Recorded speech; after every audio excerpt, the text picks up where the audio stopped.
سلام دوستانو، هیله لرم چې روغ او جوړ به یاست. نن یو ملګري پوښتنه کړې وه، وایي زما څخه د ایمیل پاسورډ هېر شوی ده او ایمیل زما سره دی، نو زه څنګه کولی شم چې د ایمیل پاسورډ بیرته پیدا کړم او هغه ایمیل بیرته زه ترلاسه کړم. نو که تاسو څخه هم د ایمیل پاسورډ هېر شوی وي نو بیرته هغه پاسورډ پیدا کول غواړئ نو دغه ویډیو تر اخره وګورئ، نو تاسو ستونزه به حل سي. نو راځو ویډیو شروع کوو.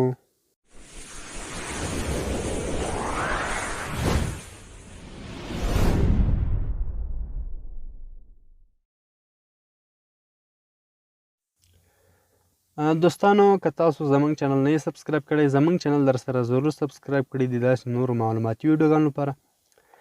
تاسو به راشئ ګوګل ته یا هم بل ځای ته به راشئ دوستانو، پلی سټور ته یا هم کروم براوزر ته. دغه د ایمیل صفحه به تاسو راواړوئ.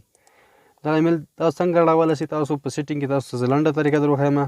خپل موبایل سیټینګ ته به راسئ او دلته به دوستان تاسو اوس ګوګل باندې به کلیک وکړئ. ګوګل باندې چې کله کلیک وکړ دلته تاسو ته به خپل ایمیل راواخلي، که بل ایمیل تاسو سره وي هغه به درته راواخلي او دلته به دوستان تاسو اوس په د ایمیل باندې به کلیک وکړئ. دغه ایمیل باندې به کلیک وکړئ، تاسو به لاندې راشئ اډ انادر اکاونټ باندې به کلیک وکړئ دوستانو. تاسو کولی شئ چې نور اکاونټونه هم په دې کې زیات کړئ. اوس ګورئ تاسو ته به اوس تاسو هغه به د فنګر پرنټ لاک وغواړي. اوس دوستانو لږ څه انتظار ورته کوو چې موږ ته هماغه شان هغه صفحه را خلاصه شي. نو زه به لږ ویډیو سکیپ کړم. دغه دوستانو کله چې تاسو دغه صفحه راوختله دلته به ستاسو سره باید ایمیل ضرور وي، تاسو ته باید یاد وي خپل ایمیل چې درته یاد وي که نه. دلته به تاسو خپل ایمیل ورکړئ. لکه اوس زه خپل ایمیل ورکوم. دغه ایمیل زما د یو دغه ایمیل زه اوس ورکوم. اوس به په نیکسټ باندې کلیک وکړئ. تاسو بیا کله چې په نیکسټ باندې کلیک وکړ دوستانو دلته تاسو ته پاسورډ ځای راځي. تاسو ته پاسورډ نه یاد، نو تاسو پاسورډ څنګه پیدا کولی شئ دوستانو؟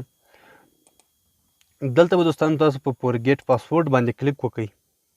په دې چې کله کلیک وکړ نو هغه وخت چې تاسو دغه ایمیل جوړاوه که نه، په هغه وخت کې تاسو د پاسورډ څخه وروسته تاسو څخه نمبر غواړي.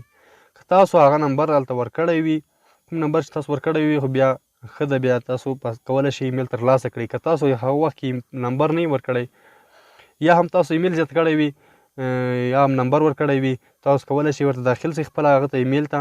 که تاسو ایمیل نمبر هم نه یې ورکړی بیا تاسو نسئ ورته داخلېدی. دلته تاسو ته د نمبر اخري 2 عدده ښیي چې تاسو نمبر په اخره کې دومره دی. او دلته تاسو ته اوس 2 اپشن درکړي دي، یو ټیکسټ دی یو کال دی. اوس تاسو غواړئ کوم رساله باندې یعنې میسج باندې کوډ درسي او که په موبایل باندې کال باندې. زه ولته ټیکسټ انتخاب کړم.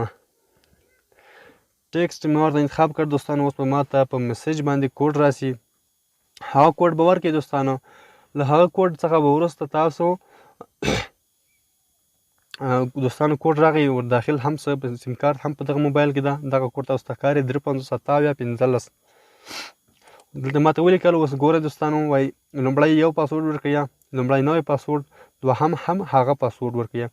دواړه پاسورډونه باید یو شوي. بیا په سیو باندې کلیک وکړئ. 8 عدده پاسورډ غواړي، په سیو باندې به کلیک وکړئ. په سیو پاسورډ باندې به کلیک وکړئ دوستانو. نو ستاسو پاسورډ به تاسو ایمیل به داخل سي، یعنې لاګین به سي. نو دوستانو دغه د ایمیل طریقه وه. هیله لرم چې دغه طریقه به ستاسو زده سوې وي. یو ورور پوښتنه کړې وه، هغه مشکل به هم حل سوی وي. داسې نورو ویډیوګانو لپاره زموږ چینل در سره ضرور سبسکرایب کړئ. تر بلې ویډیو پورې د الله په امان، ښې چارې ښه وختونه. الله مو مل شه.